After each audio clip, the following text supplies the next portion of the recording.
Hello, everyone. Welcome to another great lesson with us here at English Pod. My name is Marco. And I'm Erica. And today we're going to be talking about an ER, an emergency room. Exactly. We're bringing you our very own ER drama here at English Pod. Yeah, doctor shows are very popular with people, medical terms and all that stuff. Yeah, so we're going to teach you some words that you might hear commonly in medical shows on TV or in movies. This is really common language in television. Or even at a hospital, right? Well, yeah, but let's hope our listeners don't have to face this. Okay, so let's preview some words in vocabulary preview. Vocabulary preview. All right, so what's our first word? Okay, the first word is CPR. CPR. CPR. So that's pretty easy. What does that mean?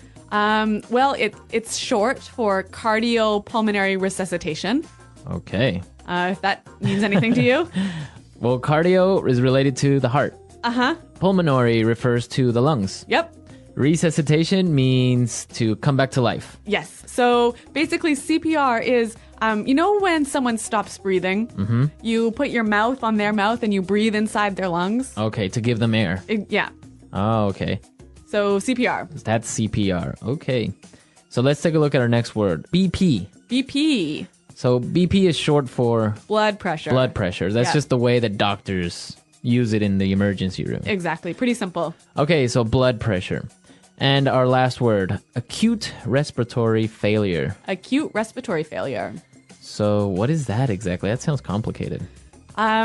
Basically, it's really serious that you stop breathing. You stop breathing. Yeah. Okay. So if you go into acute respiratory failure, then the doctor or somebody has to perform CPR. Right. All right, cool. Okay, so we've previewed these three great words. Now let's listen to our dialogue for the first time. It's going to be really fast and you're going to have a lot of drama in it, so don't worry if you don't understand everything. Yeah, we're going to come back and teach you some of the important language.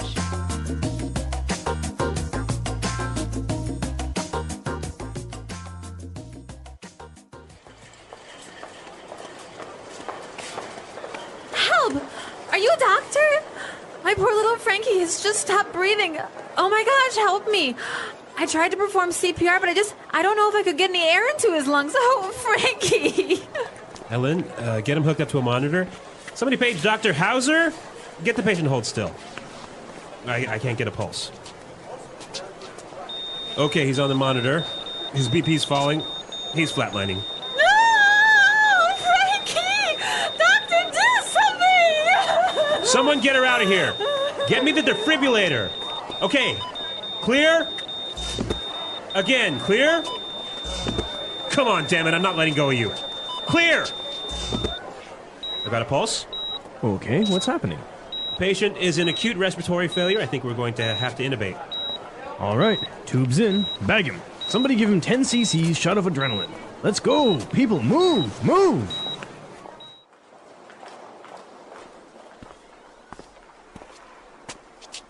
Doctor, oh, thank God. How is he? We've managed to stabilize Frankie, but he's not out of the woods yet. He's still in critical condition. We're moving him to intensive care, but... Doctor, just do whatever it takes. I just want my little Frankie to be okay. I couldn't imagine life without my little hamster.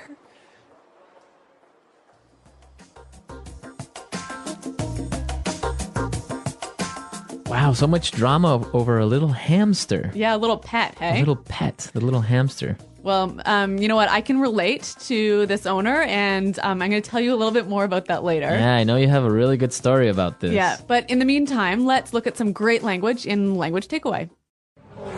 Language takeaway. All right, so let's take a look at our first word. Intubate. Intubate. Intubate. Intubate. So this is a medical procedure. Exactly. When a patient can't breathe properly, sometimes the doctor takes a long tube and puts it into their mouth and down their pipes, I guess, down their breathing tube. Right. So that they can breathe better. Okay, so that's to intubate. Yes. Okay, so once they've intubated the patient, they start to bag him. Yeah, bag him. Bag him. Bag him. Does that mean they like put a bag over the person's head or something? No. So there's a bag attached to this intubation tube, and you squeeze it to put air into the lungs. Okay, so you squeeze this bag and it puts air Yeah. through the tube. I think this is just medical slang. Yeah, I guess bag him. Yeah, but you hear it all the time on TV, so it's Right. important our listeners know it. Okay.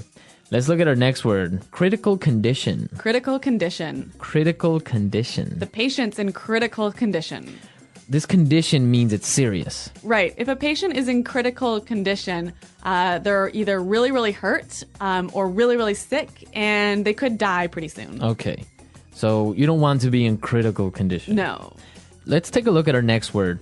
Stabilize. Stabilize. Stabilize. Stabilize. So when the doctors stabilize a patient, they take that patient out of danger. Exactly. When a patient is stabilized, they probably won't die in 5 minutes. Okay. But they could still be really sick. They could be in critical condition, right? But it's under control. Exactly. Okay. Yeah. Stabilize. Let's look at our last word. ICU. ICU. ICU. Intensive care unit. Okay, that's what it means. Intensive care unit. Yep. So that's the place where patients who are in critical condition are taken. Right. So what's the difference between an ICU and a regular room? Well, I don't know. I've never been in one. But I think like patients are monitored regularly. And I think there's, maybe there are more nurses and fewer patients. There's just a higher level of care. A higher level of care. Yeah. Okay.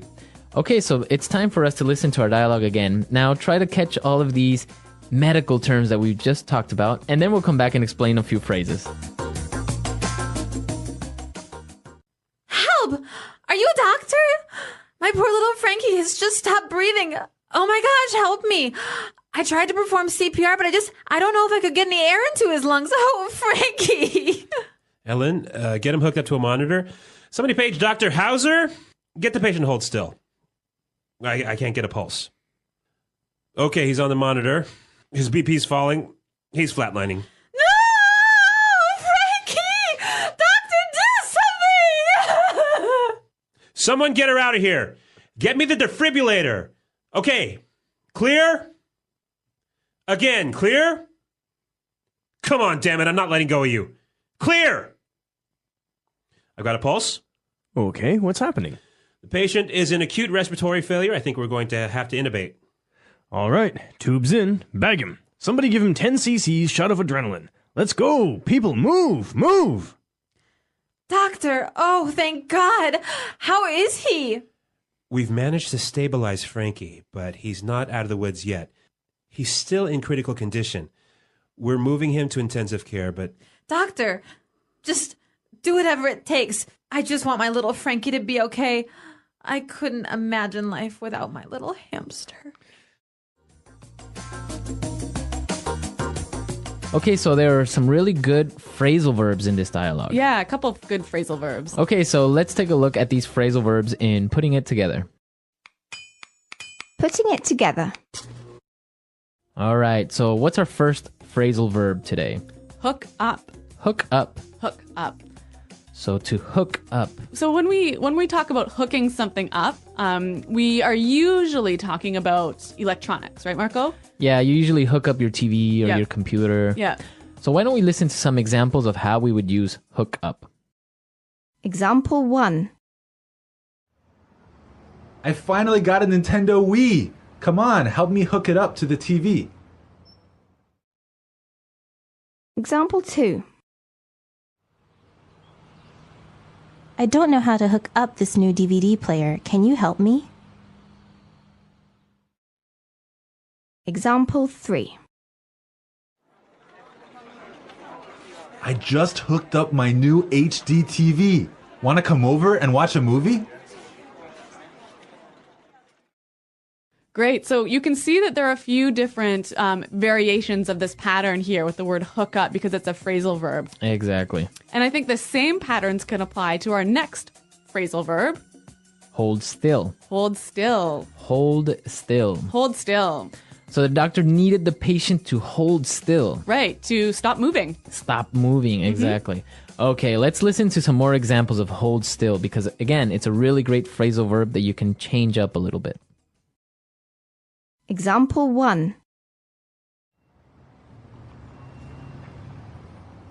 If you don't hold still, I can't see if you have something in your eye.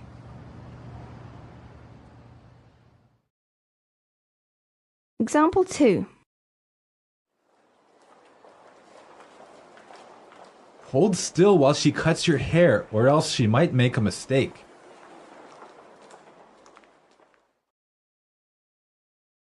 Example 3. Hold still, you have a bee on your back. Okay, hold still. Great word. Yep. All right, one final phrase for you. Out of the woods. Out of the woods. Out of the woods. Out of the woods. So when someone's out of the woods, they're Free from danger. safe. Okay, safe. Yeah. I guess it's kind of a saying. Yeah. Like, I'm out of the woods. Yeah. I'm Yeah. free. I'm safe. I guess there are two variants of this phrase. We can say, I'm out of the woods, or we're out of the woods, or I guess we're not out of the woods yet. Uh-huh. Yep. So, okay. Out of the woods. Okay, so now it's time for us to listen to our dialogue again. And when we come back, Eric is going to tell us about her ER story.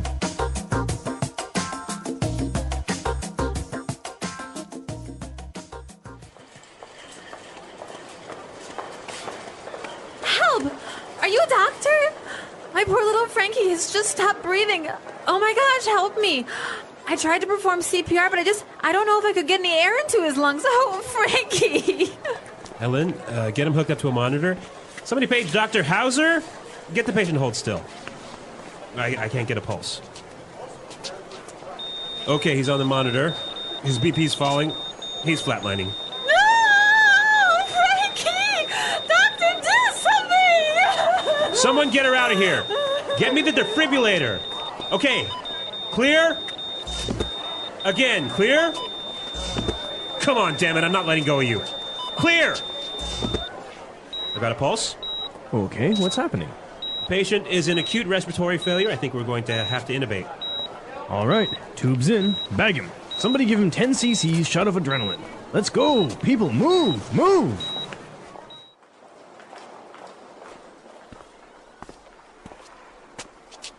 Doctor, oh, thank God.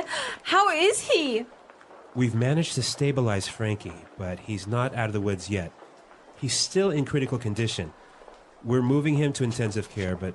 Doctor, just do whatever it takes. I just want my little Frankie to be okay. I couldn't imagine life without my little hamster.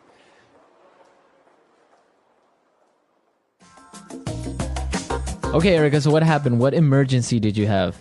Well, it was with my cat. Your cat. Yes. I had some people over for dinner, and it was maybe 1:30 in the morning, and I went downstairs to let them out and show them where the taxis were. And then I came up, and I saw that the cat was gone.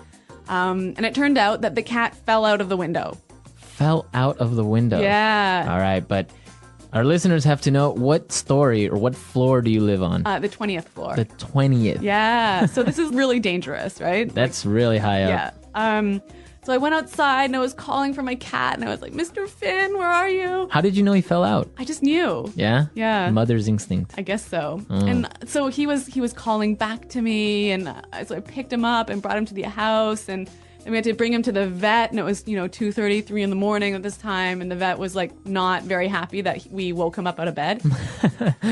But that was a really good emergency, though. Yeah. So anyway, we brought him to the vet. He was in critical condition for a couple of days, and then we had to keep him in the vet's ICU for about a week. He broke his back. He broke two of his legs. Wow. Yeah, and so he was in the hospital for 3 weeks, and then at home on bed rest for another 3 weeks. Wow. But now he's good as new. Good as new. Yeah. He used up one of his 7 lives. Yes, 9 lives. Nine. Yeah. I think maybe 8 of his 9 8. lives. He's only got one left. Yeah. Wow, that's an interesting story. I guess that's the inspiration under this dialogue. Exactly. Sometimes we Anglos really treat our cats and our hamsters and our dogs like they're our children. Yeah. No, that's good. Yeah. Well, I'm glad Mr. Finn is okay and he's walking and good as new. Yep, good as new. So maybe our users have some stories about their pets Yes. being taken to the hospital. I want to hear. Yeah, that should be interesting. I've never had a pet actually break a leg or anything, so don't have any pet stories this time. I'm Tom, and I'm happy you're here. In this episode, I speak slowly. I use clear, simple words. And I repeat ideas so you can shadow my voice, practice your speaking, and build your confidence step by step. Today, we will talk about how to describe your day in English. Not just short sentences, but full ideas. What do you do in the morning? What happens in your afternoon? What is your evening routine like? By the end of this episode, you will be able to talk about your day in English using clear and natural sentences. Let's begin.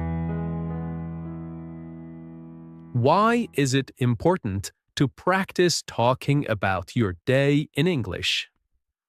It's important because your day is real. It's something that happens to you every day. You know it well. You don't need to search for words or ideas. You don't need to talk about history, science, or politics. You just need to talk about your life. You can say what time you wake up, what you eat for breakfast.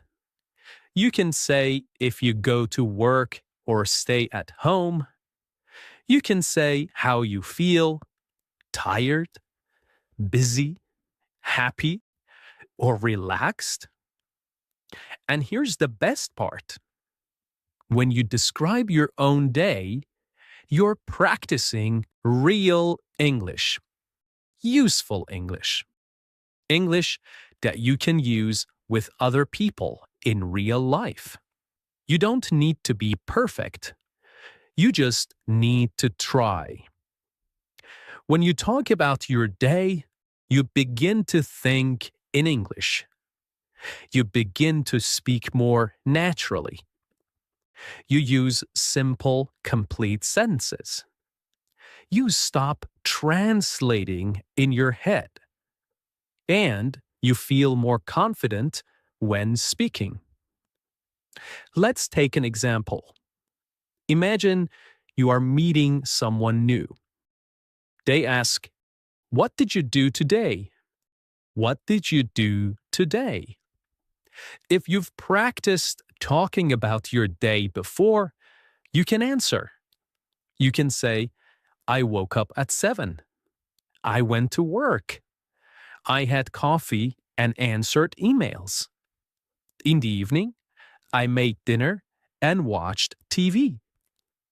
Now, that's a full conversation. That's real communication. And that is your goal. Even if you are alone, even if you're not in an English class, even if you are shy, you can still practice speaking English by talking about your day. So, whenever you don't know what to say, start with something simple. What did I do today? What time did I wake up? What did I eat? Where did I go? What did I do in the evening? These are good questions. They help you remember vocabulary. They help you build strong English habits. They help you think in full sentences without stress. You can do this in the morning to talk about yesterday. You can do this in the evening to review today. You can even record yourself and listen back. The key is to keep it simple. Use the English you know. Don't worry about mistakes. Just speak. And the more you practice, the easier it becomes. 1 sentence today, 2 sentences tomorrow, a whole story next week. So today, Let's build that skill together, step by step, word by word, one real sentence at a time. Okay, let's start at the beginning of the day, the morning. Morning is a very important part of your day. It sets the mood.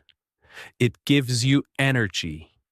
And it's a perfect time to speak and think in English, even for a few minutes. Now, let's practice some simple morning sentences together. Repeat each one slowly, just like shadowing. Let's go.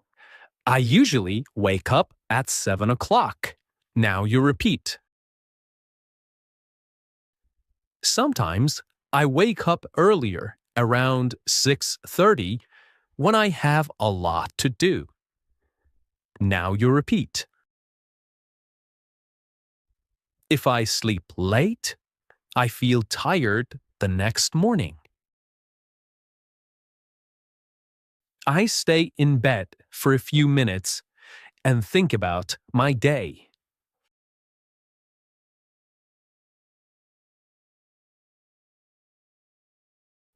I like to take a deep breath and stretch my arms and legs. Then I sit up slowly and get out of bed. I walk to the bathroom and brush my teeth. I brush slowly and carefully for 2 minutes. Then I wash my face with cold water. It helps me feel awake. Sometimes I take a quick shower, especially if I feel sleepy. When I shower, I like to play soft music or listen to English audio. After my shower, I dry off and put on my clothes. I try to wear something clean and comfortable. Sometimes I wear jeans and a t-shirt. If I have a meeting or class, I wear something more formal. Next, I go to the kitchen and prepare my breakfast. I usually eat something simple, like toast, eggs, and fruit. Sometimes I have cereal with milk and a banana. If I have more time, I make an omelette or oatmeal. I like to eat slowly so I can enjoy my food.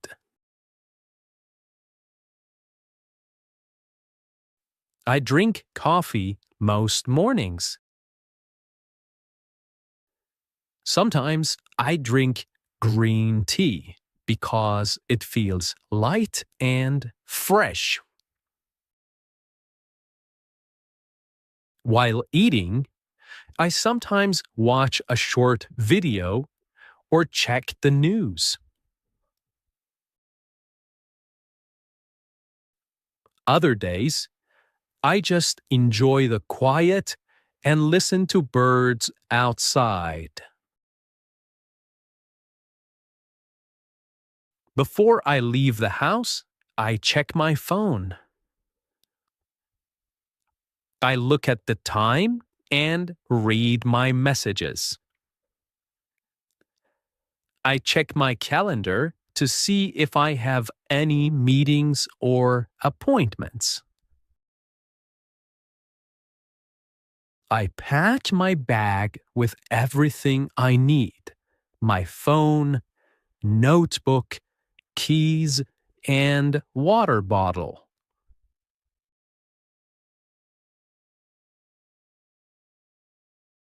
Then I put on my shoes and go out the door.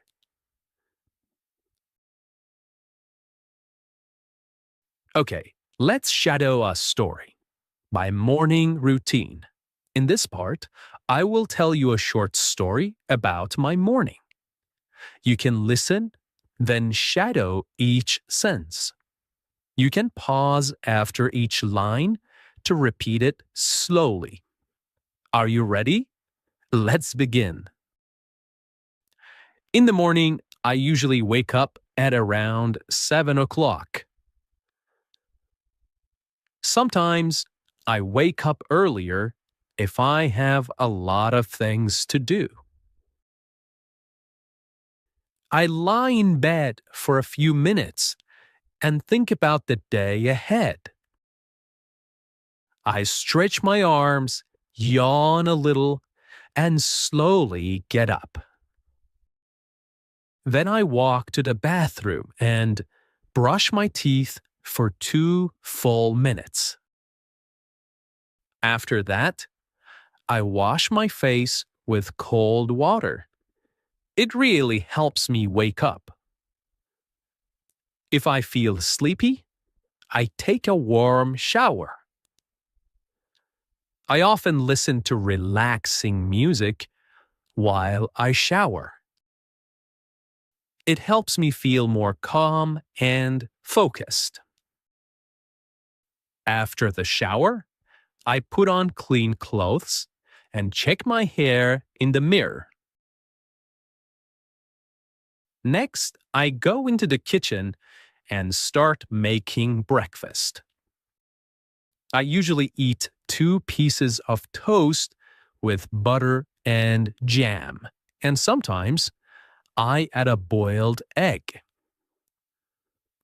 I drink a large cup of coffee. That's very important to me in the morning. While eating, I sit by the window and look outside. Sometimes I hear birds singing, and I enjoy the peaceful moment.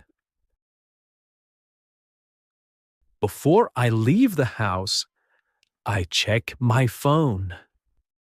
I look at the time, my to-do list, and my schedule for the day.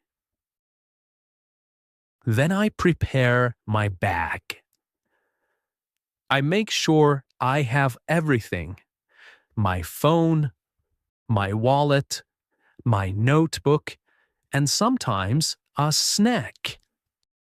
Finally, I put on my jacket and shoes, open the door, and step outside to begin my day. Okay, let's say a few final practice sentences together. Again, you can repeat right after me. Every morning is a little different, but I try to follow a good routine. When I start my day with English, I feel more focused.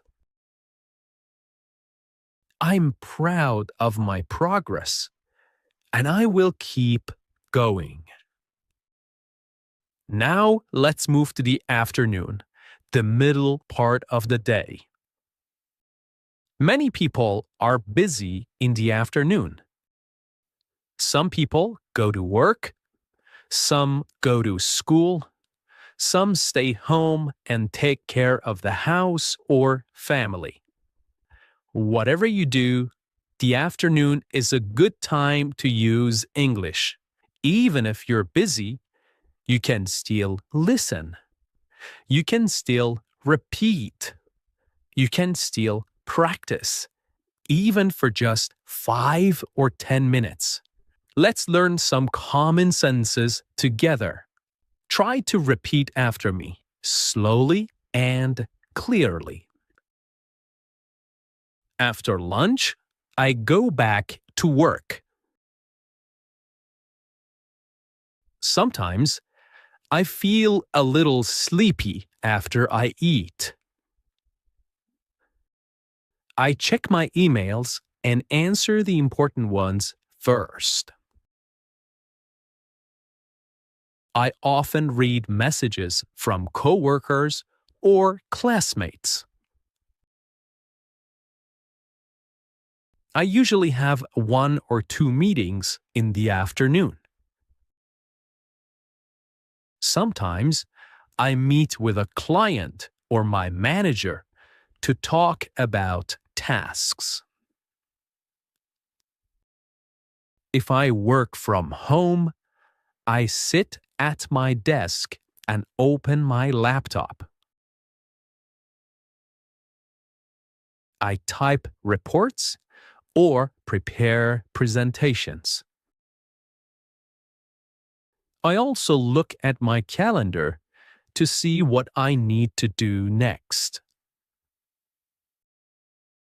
I like to keep my desk clean and organized.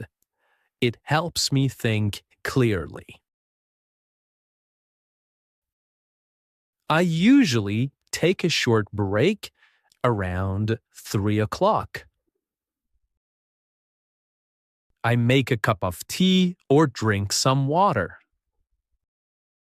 Sometimes I eat a small snack, like fruit or a biscuit. If I have time, I go for a short walk to get fresh air. Even 10 minutes outside helps me feel better. If the weather is nice, I walk around the block or sit in the sun. When I have free time in the afternoon, I study English. Sometimes I listen to a podcast while I take a walk.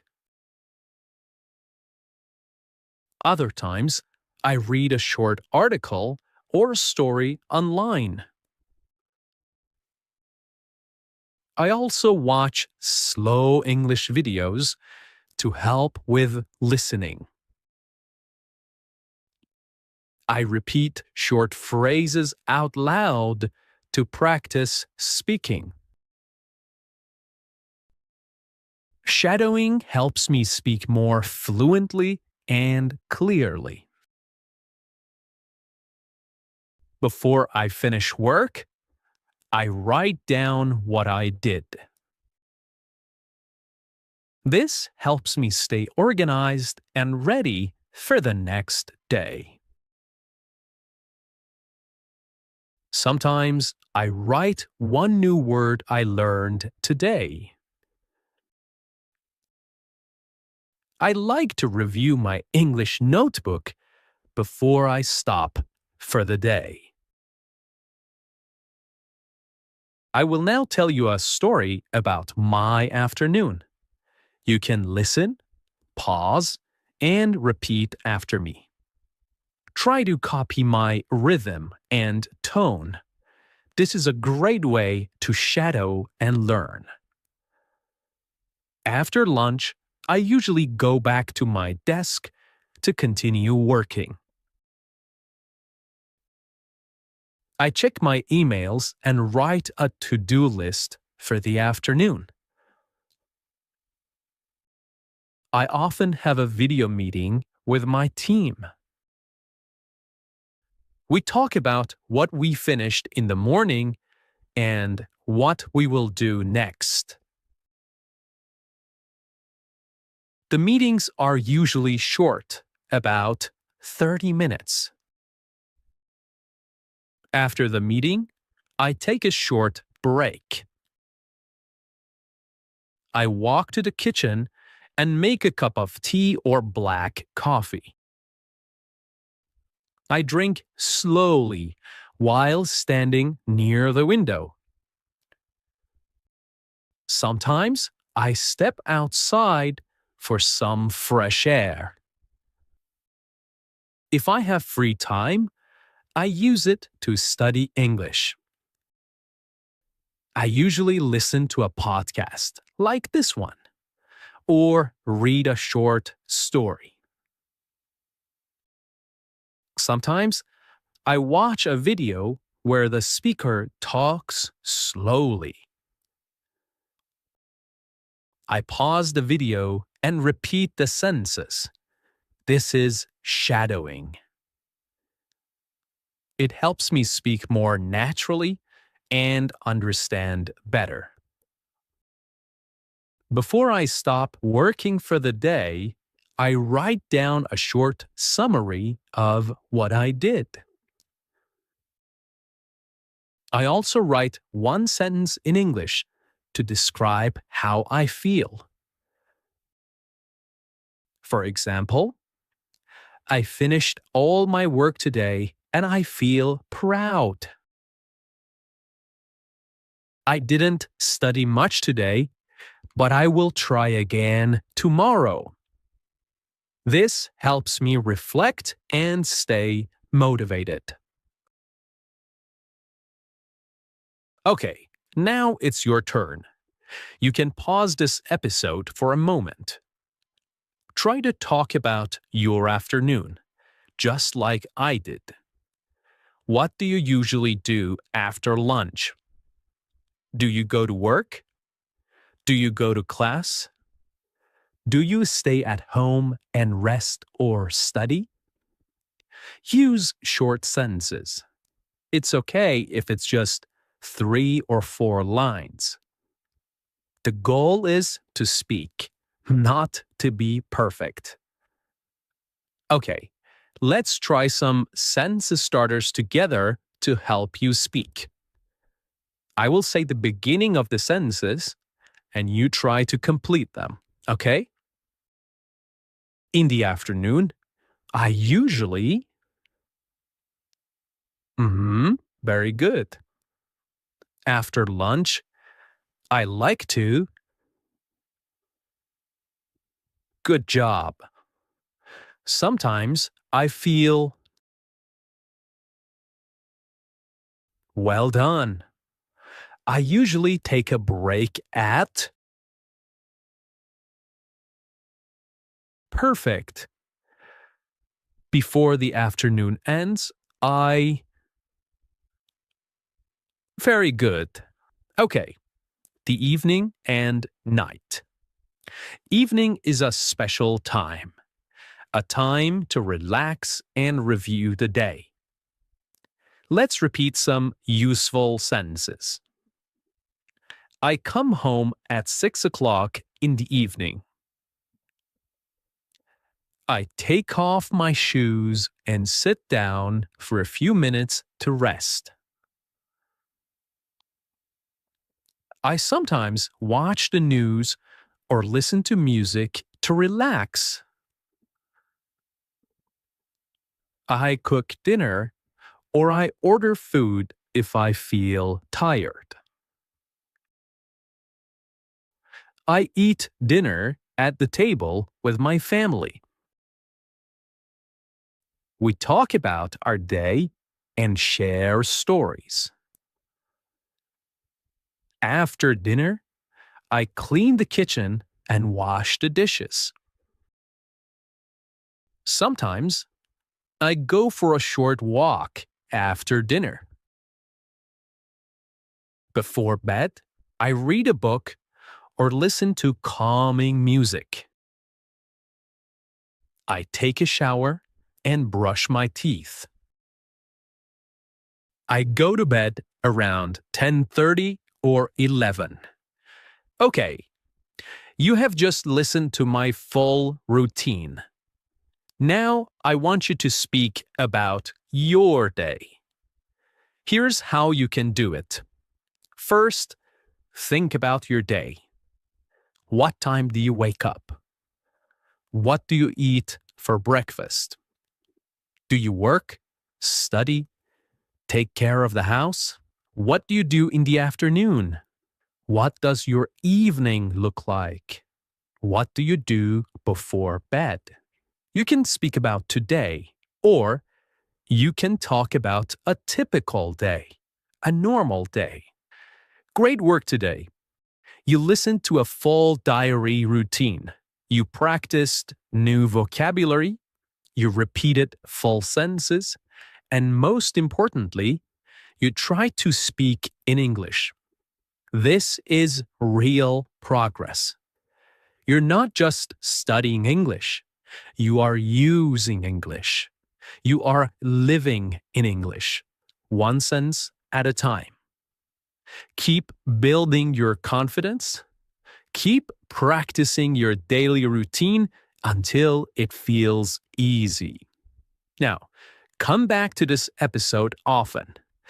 Listen again, shadow again, and each time add more to your story.